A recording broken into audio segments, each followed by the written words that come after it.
The notification from my banking app sent a chill down my spine. Alert. Account balance below emergency threshold. My breath hitched as I blinked rapidly, hoping I had misread it. But the numbers were right there in front of me, undeniable. My carefully built emergency savings, $42,000, had been reduced to barely over $3,000. My name is Michelle, and until that moment, I believed I had my finances completely under control. At 32, I had spent years living frugally, putting aside every extra dollar to create a safety net. Now, standing frozen in my apartment's kitchen, phone in hand, my fingers trembled. I immediately called the bank, my voice tight with panic. "There must be a mistake," I insisted, pacing back and forth. "I haven't made any large withdrawals." The representative's tone was sympathetic but firm. "Ma'am, I'm seeing multiple transfers over the past 3 months, all authorized using your credentials." "That's not possible," I whispered, my stomach twisting. I rushed to my laptop, fingers flying over the keyboard as I logged into my online banking. The transaction history confirmed the worst. Several large transfers had been sent to an account I didn't recognize. "Can you tell me who owns the receiving account?" My voice barely came out. "The name on the account is Elizabeth Diaz." I felt the blood drain from my face. "Aunt Elizabeth." My grip on my coffee mug slipped, and it shattered on the kitchen floor. My pulse pounded in my ears as the realization sank in. I never approved these transfers. Ever. My hands shook as I grabbed my phone and dialed my parents. The moment my mother answered, my voice was already breaking. "Mom, what's going on with my emergency fund? Why is Aunt Elizabeth receiving my money?" The long-waited silence on the other end told me everything. "Honey," my mother finally said, her voice hesitant, "we needed to help Regina with her tuition. She got accepted into that prestigious program she's been dreaming of." "You did what?" My voice rose to a near scream. "How did you even access my account?" A heavy pause. Then my mother spoke again, quieter this time. "Remember last year when you were sick? You gave me your banking password so I could help manage your bills?" The betrayal hit like a physical blow.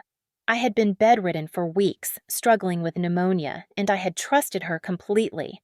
"That money was for emergencies," I said, my voice cracking. "My emergencies." "Family helps family, Michelle," my father suddenly chimed in, his voice firm.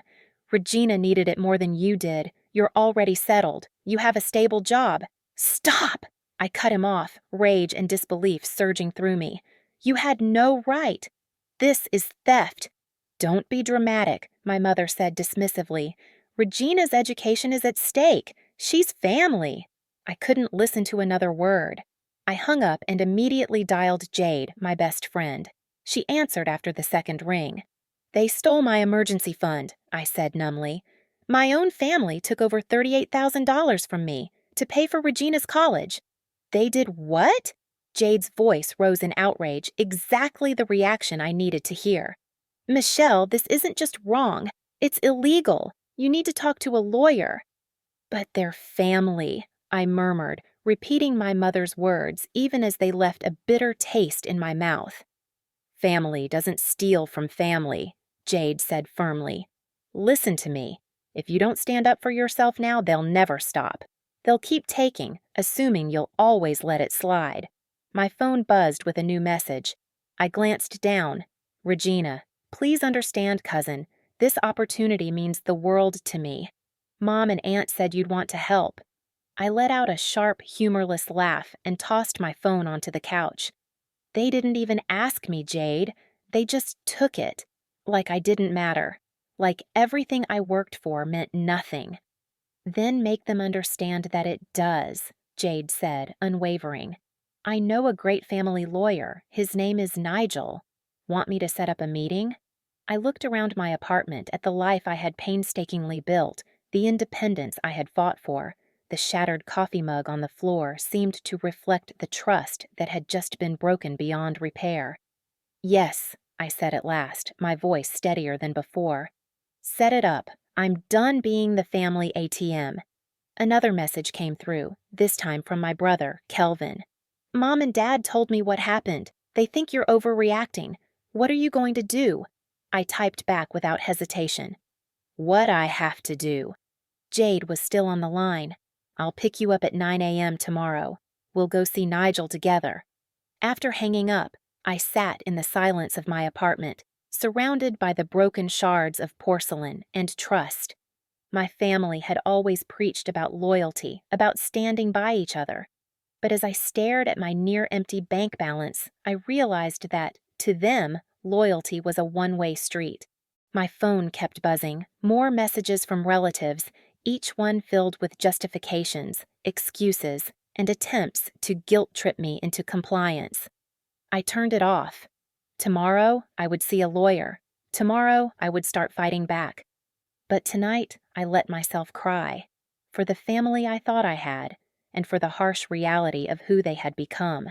Jade's car pulled into the parking lot of the law office precisely at 8:55 a.m. I hadn't slept much, but 3 cups of coffee and the crisp morning air had given me just enough energy to face what was coming. "You look like hell," Jade remarked, giving my hand a quick squeeze as we stepped out. "Thanks. Just what every girl wants to hear before meeting her lawyer." The elevator ride to the 6th floor was silent. My phone had been bombarded with messages all night, each one dripping with guilt-tripping words from various family members. I had only replied to Kelvin. He was the only one who seemed genuinely concerned rather than accusatory. Nigel's office was smaller than I expected, but the warm, inviting space contrasted sharply with the storm brewing inside me. The lawyer himself was an older man with kind eyes that turned sharp as I explained my situation. "Let me get this straight," he said, leaning forward in his chair. "So, let me get this straight," Nigel said, his voice calm but firm. "Your mother used the passwords you provided during a period of illness to withdraw money from your emergency fund and transfer it to your aunt's account without your consent." "Yes," I confirmed, unlocking my phone. "I have screenshots of all the transactions. They took $38,750 over 3 months. Jade, sitting beside me, crossed her arms. "And the worst part? They don't even feel guilty. They're acting like Michelle's the villain here just for wanting her money back." Nigel's expression darkened. "This is a textbook case of financial fraud, family or not." He exhaled, studying me closely. "But before we proceed, I have to ask, are you prepared for what taking legal action against your family could mean?" I frowned. "What do you mean?" "Cases like these can get ugly, especially when money is involved. Your relatives may say or do things that can't be undone. Are you ready for that?" I thought about my mother's dismissive tone, my father's assumption that my hard work was less important than Regina's ambitions, and my aunt's silent entitlement throughout all of this. They had already made their stance clear. "They crossed a line that can't be undone," I said resolutely. "I want my money back." Nigel nodded, pulling out a stack of paperwork. "Then let's get started. First, My phone buzzed. Regina's name flashed across the screen. "Take it," Nigel said. "It could be relevant." I answered and put her on speaker. "Regina? Michelle, please," she pleaded, her voice breaking. "I heard you met with a lawyer. You can't do this to me. To us." I clenched my jaw. "Regina, I didn't do anything. You should have thought about this before accepting stolen money." "I didn't know," she cried. "Mom and Aunt said you agreed to help. I only found out the truth yesterday when everything blew up." I looked over at Nigel, who was jotting down notes. "Whether you knew or not doesn't change the facts. That money was my safety net, and they had no right to take it." "But I'm so close to my dream." Regina's desperation seeped through the phone. "Just let me finish this semester. I'll work part-time, take out loans, anything. Please, don't ruin this for me." Jade reached over and squeezed my hand. I shut my eyes for a moment before replying. "Regina, I'm sorry, but I can't trust any promises right now. This isn't about punishing you. It's about what's right. You need to talk to your mom about fixing this." "Mom's crying," Regina whispered. "She says you're tearing the family apart over money. Is that really what you want?" Nigel cleared his throat, giving me a look that said it was time to end the call. "What I want is my money back," I said firmly. "What happens after that is up to your mom. Goodbye, Regina." I ended the call, my hands trembling. Jade immediately pulled me into a hug. You did the right thing, she murmured. Nigel finished writing and looked up. That call actually strengthens your case. Your cousin indirectly admitted the money was taken without your knowledge. Now, let's talk strategy. For the next hour, Nigel walked me through the legal process. The first step was sending a formal demand letter, giving them the opportunity to return the money before we escalated the matter. And if they refuse? I asked. Then we file a lawsuit, he said matter-of-factly. With the evidence we have, the unauthorized transactions, their admissions, and your documented history of saving this money, we have a strong case. As we wrapped up the meeting, my phone buzzed again. A text from Kelvin. Just talk to Regina. She's a mess. But I get why you're doing this. Can we meet? Something about Kelvin's message didn't sit right with me. I had a gut feeling there was more to this situation than anyone was admitting. Without a word, I turned my phone toward Nigel. Meet him, he advised. Information is power. Just be careful. Don't agree to anything or make any decisions without speaking to me first. Outside the law office, Jade wrapped me in another reassuring hug. Want me to come with you? She asked. I shook my head. I need to do this part alone, but thank you for everything. That's what best friends are for, she said with a small smile. Keep me posted. As I watched her car disappear down the street, I pulled out my phone and texted Kelvin. Coffee shop on 5th Street, 1 hour. The battle over my emergency fund had officially begun, and I needed every ally I could find. The coffee shop was packed when I arrived, but I spotted Kelvin right away, sitting in our usual booth. He looked exhausted. His usually neat hair was a mess, and he was anxiously shredding a napkin between his fingers. You look about as good as I feel, I said, sliding into the seat across from him. Yeah, well, it's been a rough couple of days. He pushed a cup toward me. Already ordered your usual. I wrapped my hands around the warm mug, letting the heat sink into my fingers. So, what's this other story I need to hear? Kelvin exhaled sharply, glancing around before leaning forward. It's worse than you think, Michelle. Aunt Elizabeth isn't just using your money for Regina's tuition. She's been running a whole scheme. My grip tightened on the cup. What do you mean? Remember how she used to brag about Regina's full-ride scholarship? There was no scholarship. She's been taking money from different family members, spinning different stories to guilt them into helping out. My stomach lurched. How do you know this? Kelvin hesitated before answering. Because she tried it with me first, he admitted, looking ashamed. 3 months ago, she asked me for money to cover Regina's special program fees. When I told her I couldn't afford it, she flipped the script, started talking about family loyalty, about how we needed to support each other. I exhaled slowly. So, what did you do? I started digging. The bell above the cafe door chimed, and both of us jumped slightly. Just another customer. But now Kelvin's paranoia was starting to make sense. How many others? I asked. At least 3 cousins and Uncle Rob, he said. Each one thought they were the only one helping. Aunt Elizabeth fed them all different sob stories, medical bills, housing troubles, emergencies that never actually existed. He pulled out his phone and swiped through a series of messages. Look at these texts between Aunt Elizabeth and Sarah. I scrolled through the thread, my anger rising. The messages painted a clear picture. Sarah had been told Regina needed money for hospital bills. I looked up sharply. Does Regina know about all this? Kelvin hesitated.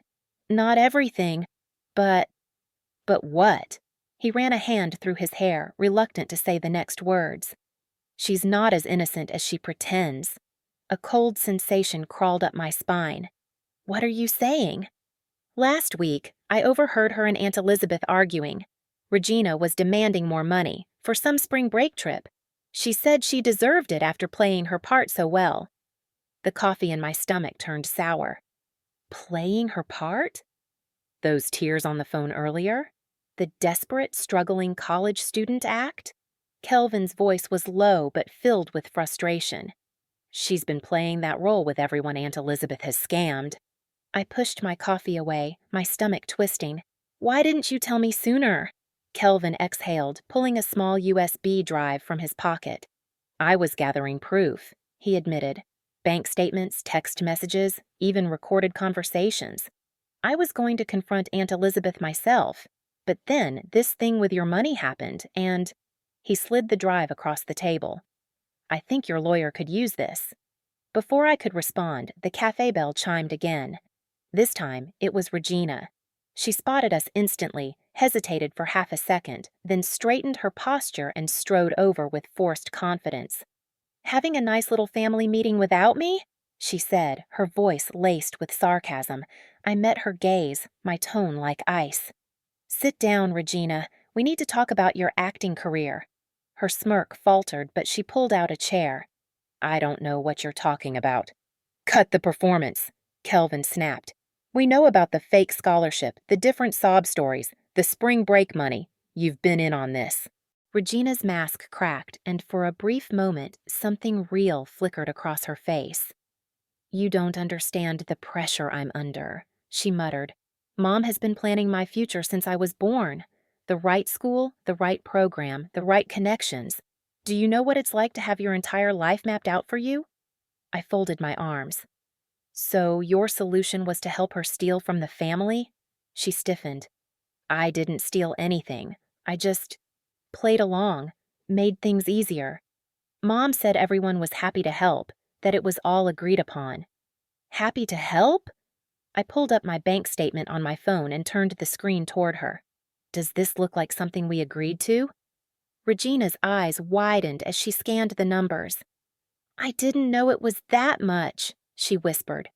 "Mom told me it was just a few thousand from each person." Kelvin scoffed. "Well, she lied, just like she's been lying about everything else." Regina's lower lip quivered, but this time I recognized what I hadn't before, the calculation behind it. She was measuring her options. "What are you going to do?" she asked carefully. I didn't hesitate. "I'm getting my money back, and now, thanks to Kelvin, I can help the rest of the family get theirs back too." She swallowed hard. "You'll ruin Mom," she whispered. I shook my head. "No, Regina. Your mom ruined herself the moment she decided to steal from her own family." Regina shot up from her chair, the legs scraping loudly against the floor. "I won't help you tear her down. I can't." She turned and stormed out of the cafe without another word. Kelvin sighed, running a hand through his hair. "What now?" I picked up the USB drive and held it firmly in my hand. "Now, we take this to Nigel, and then we call a family meeting. Everyone. Uncle Rob, the cousins, all of them. It's time they knew the truth." Kelvin exhaled sharply. "It's going to get messy." I nodded. "Good. It needs to." "It's already ugly," I said, rising from my chair. "But at least now we can fight back, with the truth." 2 days later, Nigel's office was packed with family members. Uncle Rob paced near the window, his hands shoved deep into his pockets, while our cousins, Sarah and Marcus, sat stiffly on the couch. Kelvin stood beside me, a steady presence as we all waited for Nigel to finish reviewing the evidence. Nigel finally looked up from his computer screen, his expression serious. "This is extensive." I swallowed hard. "What does that mean?" Sarah's voice was barely above a whisper. "It means this isn't just about Michelle's savings anymore, doesn't it?" Nigel nodded. "This goes beyond one person's loss. We're looking at a calculated long-term pattern of financial fraud, targeting multiple family members." Uncle Rob stopped pacing. "I gave her $12,000. She told me Regina needed emergency dental surgery." Marcus let out a harsh breath. "She told me it was for special academic counseling. I gave her $8,000. Sarah's hands trembled as she spoke. $15,000 for supposed medical expenses. I even took out a personal loan to cover it." Nigel's fingers flew across his keyboard as he quickly tallied the numbers. "That brings the total to over $73,000, without even counting Michelle's $38,000. The room fell into a stunned silence as the reality set in. "Over $100,000, I whispered. "Taken from family, all through manipulation and lies." Sarah shook her head in disbelief. "I can't believe Regina was part of this." Kelvin scoffed. "She's a better actress than we gave her credit for. The crying, the gratitude, the heartfelt, 'I'll pay you back' speeches. It was all rehearsed." My phone buzzed. I glanced down. A message from my mother. Why are you doing this to your aunt? To Regina? We raised you better than this. I turned the screen toward Kelvin, who let out a humorless laugh. Yeah, he muttered. They raised us to be honest, except when they're the ones lying. Nigel cleared his throat. I've drafted individual civil suits for each of you, but I strongly recommend presenting them as a united case. It strengthens our position and sends a clear message. Uncle Rob's jaw clenched. What about criminal charges? Nigel hesitated. That's an option, but it would require bringing the police into this. Are you all prepared for that level of escalation? Before anyone could respond, the office door burst open. Aunt Elizabeth stood in the doorway, eyes flashing with fury, Regina hovering just behind her, looking pale and uneasy. So, this is your little conspiracy meeting? Aunt Elizabeth's voice was sharp, laced with venom. Turning my own family against me? I stood, meeting her glare head on. You did that yourself, when you decided to steal from all of us. She let out a dramatic scoff. Steal? I borrowed money for my daughter's future, for your cousin's education. Sarah, normally the quiet one, found her voice. Then why lie? Why make up different stories for each of us? Sarah demanded, her voice shaking with emotion. Regina stepped forward, uncertainty flickering across her face. Mom, what are they talking about? Kelvin let out a harsh laugh. Don't play dumb now. We have evidence. You knew exactly what was happening. Nigel remained calm, his voice even. Regina, would you like to see the proof? The conflicting stories? The different amounts? The recorded conversations where you admitted to playing your part? Regina's expression crumpled. Mom, you told me everyone knew. You said they all agreed. Aunt Elizabeth scoffed, throwing up her hands. Of course, they agreed. They just didn't know they were agreeing. But it was all for you, baby. Everything was for you. Regina shook her head, her voice barely above a whisper. I never wanted this. Not like this. Nigel stood, his presence commanding. Mrs. Diaz, I suggest you leave now and consult your own attorney. We'll be filing our lawsuits this afternoon. Aunt Elizabeth's face twisted in fury. You wouldn't dare. We're family. I met her gaze without flinching. Family doesn't steal from family.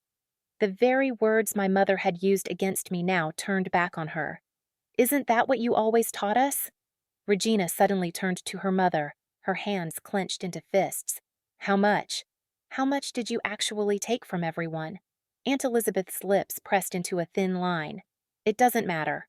Over $100,000, Marcus cut in, his voice cold. That's how much your mother stole from us. Regina staggered back like she'd been hit. 100,000? She turned back to her mother, horror dawning on her face. Mom, what have you done? Aunt Elizabeth's expression hardened. What I had to do. She grabbed Regina's arm, pulling her toward the door. Come on, we're leaving. These people clearly don't understand family loyalty.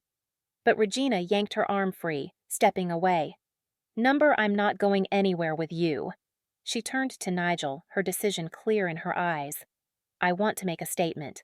I'll tell you everything I know. Aunt Elizabeth's breath hitched. Regina, no, you can't. I can, and I will. Regina interrupted, her voice steady for the first time. I'm done with the lies. Done being your excuse.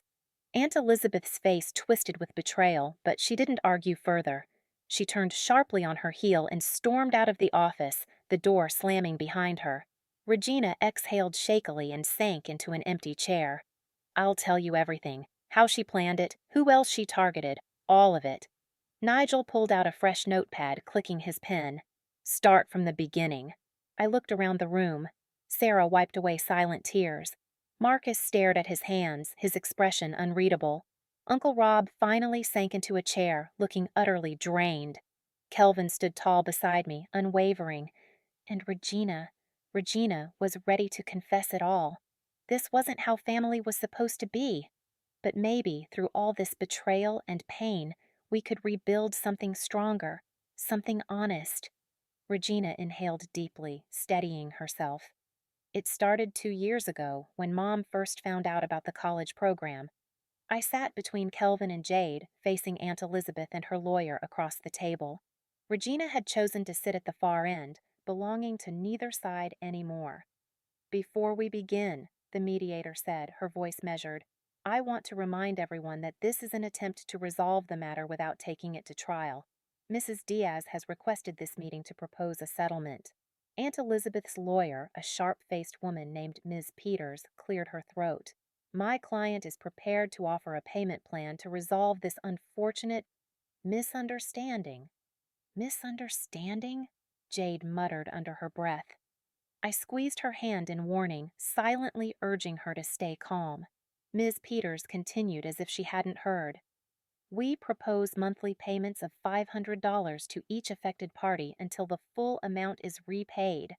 Nigel leaned forward, his expression unreadable. At that rate, it would take over 16 years to repay the full amount. That's not acceptable. Aunt Elizabeth's voice trembled as she finally spoke. It's all I can afford. I've already taken out a second mortgage on my house. I crossed my arms. And what about the money you took?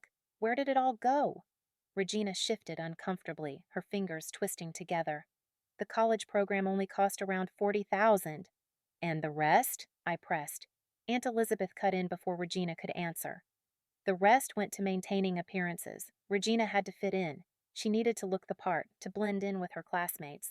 The right wardrobe, the right car, the right apartment. Kelvin let out a sharp breath, his expression hard. So you stole from your family to keep up an illusion? His voice was ice cold. That's your justification? Aunt Elizabeth's lips tightened. You don't understand the pressure. No, you don't understand. I slammed my hand on the table, making everyone flinch. That money wasn't yours to take. My emergency fund was for real emergencies. Sarah took out a personal loan to help you. Uncle Rob delayed his retirement. All so Regina could wear designer clothes? Regina's eyes filled with tears. I didn't know. Mom kept telling me everything was taken care of, that everyone was happy to help. I should have asked more questions. Jade's voice was quiet but firm. Yes, you should have. But let's be real. You didn't ask because you didn't want to know. The mediator raised her hand, trying to regain control. Let's stay focused on the settlement proposal. Mrs. Diaz, do you have any other assets that could be liquidated to increase the monthly payments? Aunt Elizabeth hesitated, then glanced at her lawyer, who gave a small nod. I have some jewelry and some investments. Ms. Peters cleared her throat. The combined value of those assets is approximately $60,000. Nigel flipped through his notes. That would still leave over $40,000 outstanding. Regina suddenly straightened in her chair. I'll get a job, she said, her voice stronger than before. A real one. Not the part-time position Mom wanted me to keep just for appearances. I can contribute to the payments. You don't have to, Aunt Elizabeth started, her voice barely above a whisper. Yes, I do, Regina interrupted, standing up. I benefited from this money, even if I didn't know it was stolen. I need to help make it right. The mediator nodded approvingly. That could work. If Mrs. Diaz liquidates her assets immediately and combines that with higher monthly payments from both herself and Regina, we could be repaid within 3 years, Nigel calculated, with appropriate interest. And legal fees, I added firmly. Ms. Peters leaned over and whispered something to Aunt Elizabeth, who wiped at her eyes before nodding. We accept these terms. I'll start liquidating everything tomorrow. I took a deep breath. There's one more condition. My gaze locked onto my aunt's. You need to tell the entire family the truth, not just those of us in this room. No more lies, no more manipulation. Aunt Elizabeth flinched. Michelle? No, I cut her off. That's non-negotiable. Either you come clean to everyone or we go to trial. Your choice. The room was deathly silent. Then, Regina reached out, placing a hesitant hand over her mother's. Mom, please, she said softly. We need to stop living this lie. Aunt Elizabeth exhaled, shoulders slumping in defeat.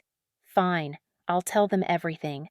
The next hour was spent drafting the formal agreement, ensuring every detail was legally binding. As we gathered our things to leave, Regina caught my arm.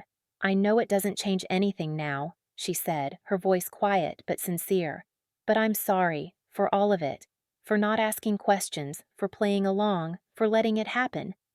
I studied her for a moment. The designer outfit she wore no longer seemed glamorous, just another layer of pretense, a symbol of the illusion her mother had built around her. "What will you do now?" I asked. She let out a shaky breath. "Transfer to a state school, get a real job, start living in reality instead of my mom's fantasy." A weak smile crossed her lips. "Maybe even figure out who I actually want to be instead of who she wanted me to be." As we stepped outside the courthouse, Jade looped her arm through mine. "You okay?" she asked. I watched Aunt Elizabeth and Regina walk toward their car, their usual polished confidence stripped away. "I think I will be," I said slowly. "At least now, the truth is out." Kelvin joined us, shoving his hands into his pockets. "Truth has a way of setting things right," he murmured, "even if it hurts like hell getting there." My phone buzzed, a message from my mother. "I heard what happened at mediation. Can we talk?" I showed it to Kelvin and Jade. "One battle at a time," Jade advised. I nodded, slipping my phone back into my pocket. The war wasn't over, but at least now I was fighting it with the truth on my side. "I've asked you all here because I need to tell you something," Aunt Elizabeth began, her voice trembling. "I've done something terrible." As she spoke, unraveling the web of lies and deceit she had spun, the atmosphere in the room shifted. First came confusion, then shock, then outright fury. My mother sat stiffly beside my father, her face losing color with each revelation. "You told me Regina needed money for medical treatments," Uncle Rob's wife said, rising to her feet. "We drained our vacation fund to help. And you told us it was for special academic programs," another cousin added, shaking their head in disbelief. "We trusted you." In the corner, Regina sat with her head down, silent as the outrage rippled through the room. She looked different, stripped of her designer clothes and perfectly styled hair. In a simple t-shirt and jeans, she seemed more real than ever before. I took a step forward. "There's more," I said, my voice steady. "Mom, Dad, you need to explain your part in this." My mother's head snapped up. "Michelle, please." "No," my father interrupted, his voice firm. It startled everyone, including me. "She's right. We need to own up too." He stood, turning to face the room. "We helped Elizabeth access Michelle's emergency fund. We gave her the passwords, assisted in hiding the transfers." The room erupted. Kelvin moved to stand beside me, a silent pillar of support as our parents faced the storm of anger. "How could you do this to your own daughter?" Aunt Patricia demanded, her voice sharp with disbelief. My mother swallowed hard. "We thought we were helping family," she said weakly. "Elizabeth told us Michelle had agreed." I felt a bitter laugh rise in my throat. "But you never asked me," I said. "Not once." "Because we knew you'd say no," my mother blurted out, her voice cracking. "You've always been so rigid about money, so unwilling to help when family needed you." Regina stood abruptly, her expression resolute. "That's not true." All eyes turned to her. "Michelle helped me with my college applications. She spent hours tutoring me for my SATs. She helped because I asked her, directly and honestly." "Regina," Aunt Elizabeth warned, her voice low. Regina squared her shoulders. "No, Mom, I'm done hiding." She stepped into the center of the room, taking a deep breath. "I need to confess, too.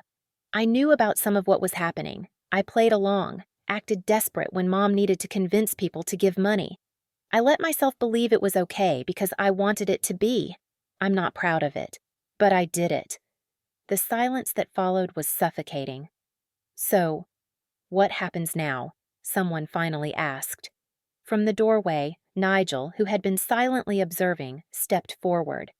"Mrs. Diaz has agreed to repay everyone through asset liquidation and a structured payment plan. Regina will also contribute to the repayments." "And the legal charges?" Uncle Rob asked, his arms crossed. I met his gaze. "We've decided to handle this civilly, as long as all terms are met. That includes full transparency about everything that happened." My mother suddenly rose from her seat. "I need to say something too." She turned to face me, tears brimming in her eyes. Michelle, I betrayed your trust. I convinced myself it was okay because you're my daughter, because family helps family, my mother said, her voice thick with emotion. But what I did, what we did, was wrong, and I'm so sorry. I wanted to stay angry, to hold on to the betrayal, to let my hurt keep me distant. But seeing her stand there, finally acknowledging the damage, something inside me cracked. I trusted you, I said softly. Both of you.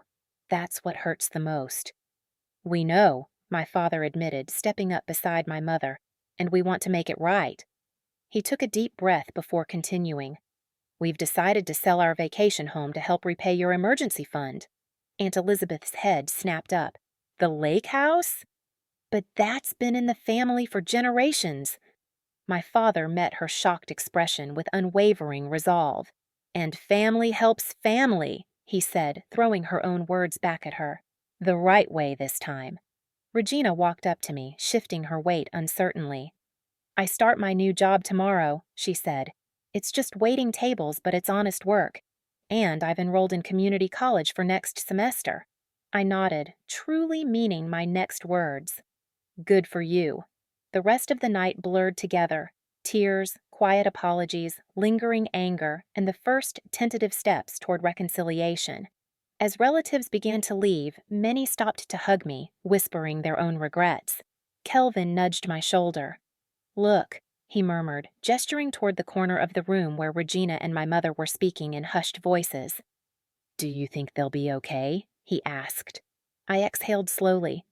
Eventually, I said, once they learn to live in reality instead of a fantasy. Jade, my unwavering support through it all, squeezed my hand. You did it. You stood up for yourself. You made them face the truth. I turned to her and Kelvin, shaking my head. We did it. I couldn't have done this alone. As we stepped out of Uncle Rob's house into the cool night air, I felt lighter. The money wasn't all back yet. The trust wasn't fully repaired. But at least now everything was out in the open. And sometimes I realized that's where healing has to begin. 3 months later, I sat in Nigel's office, reviewing the progress of the repayments. The first wave of restitution had come through, proceeds from Aunt Elizabeth's jewelry sales and my parents' lake house. The numbers are looking good, Nigel said, sliding a document across the desk. Your emergency fund is almost halfway restored. I scanned the figures, noting the steady deposits, both from Regina's wages and Aunt Elizabeth's repayment plan.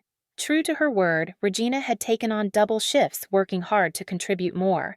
Have you heard from your parents lately? Nigel asked, closing his laptop. I traced the edge of the paper absently.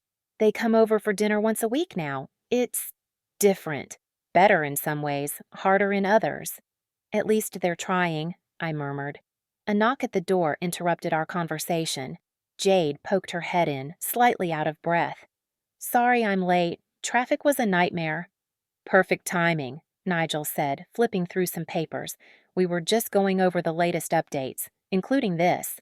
He pulled out a new document and placed it on the desk.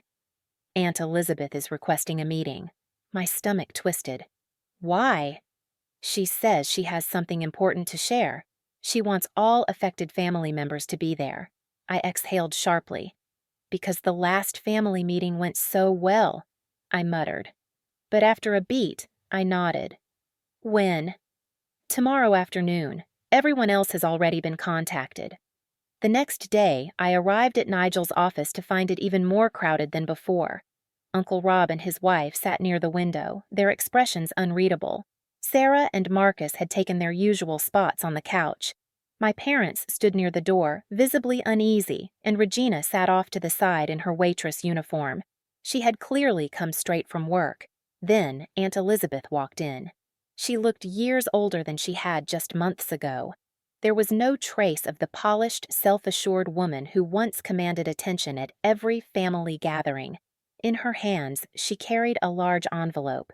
Thank you all for coming, she said, her voice rough, almost fragile. I have something to tell you. She took a deep breath, her fingers tightening around the envelope. I've sold my house. The room fell silent. What?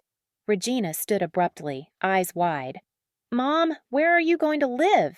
I'm moving into a small apartment, Aunt Elizabeth replied. The money from the sale will cover most of the remaining restitution. She pulled the documents from the envelope and handed them to Nigel. The closing is next week. My mother stepped forward. Elizabeth, you don't have to do this. Yes, I do, Aunt Elizabeth interrupted, shaking her head. I spent my whole life pretending to be something I wasn't. I forced Regina into that same illusion, chasing a life neither of us could afford, and in the process, I hurt the very people who actually cared about me. She let out a breath. It's time to stop pretending. Regina walked over and stood beside her mother. I'll help with the rent, she said. Between my waitressing shifts and the new barista job I just got, we'll figure it out. Aunt Elizabeth frowned. You should be focusing on school, not worrying about me. I am, Regina insisted. Community college is affordable, and honestly, I'm learning more there than I ever did trying to keep up appearances at that expensive university. Nigel finished reviewing the sale documents and set them down. With this, everyone can be fully repaid within the next month instead of over 3 years. That's what I want, Aunt Elizabeth said firmly. A clean slate, no more debts, no more lies. Uncle Rob cleared his throat. And what about your retirement?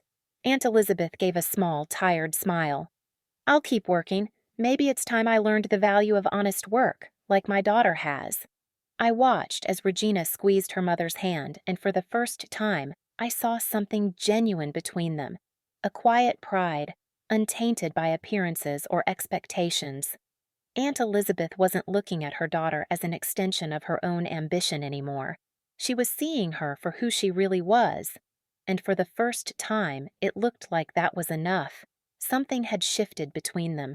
Where there had once been shallow perfection, something real had taken its place. A connection built not on appearances, but on hard truths and second chances. Aunt Elizabeth turned to me. Michelle, I owe you the biggest apology. Her voice was raw, stripped of all pretense. I took advantage of your parents' trust. I manipulated them into betraying you. I was so obsessed with maintaining an illusion that I destroyed the real relationships in my life. Jade grinned. Number watching the people who hurt you become better because of the boundaries you set. My phone buzzed. A message from Kelvin. Mom's asking if you're still coming to dinner tonight. She's finally going to teach us her secret recipe. I smiled, holding up the screen so Jade could see. My relationship with my parents wasn't perfect, but like Regina's lasagna, it was a work in progress. Built slowly, one honest conversation at a time. You know, I said as we walked toward my car, when I first discovered the theft, I thought my family was shattered beyond repair. I never imagined we'd end up here. Here? Jade asked.